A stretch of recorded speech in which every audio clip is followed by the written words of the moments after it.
Кластери одамна нема во Штип. Работници во неколку конфекции, но и во локални државни институции, како и двајца наставници од вторите оделенија во училиштата Гоце Делчев и Димитар Влахов, се дел од рекордните 50 позитивни случаи.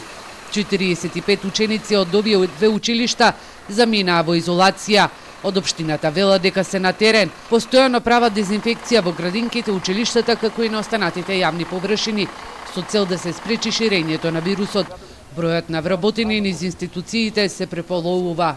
За жал, имајќи го преди трендот растечки на ново заразените со овој вирус, проблеми има. Значи, ќе биде неодговорно ако кажеме дека нема проблеми, меѓутоа сега функционирањето на институциите не е доведено во прашање.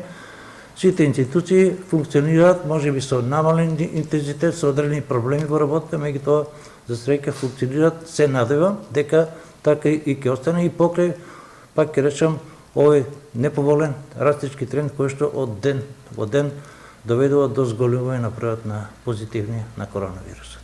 Црната статистика на Штипското инфективно оделение говори дека починале тројца пациенти, од кои еден и на 38 годишна возраст од Виница, кој бил хоспитализиран во ковид центарот во многу лоша состојба. Во моментов на ова оделение се лекуваат 45, додека на кожното 7 пациенти. Кочанската болница веќе размислува и да го адаптира и оделението за физикална терапија за пациентите инфицирани со коронавирусот, на кои им треба болничко лекување.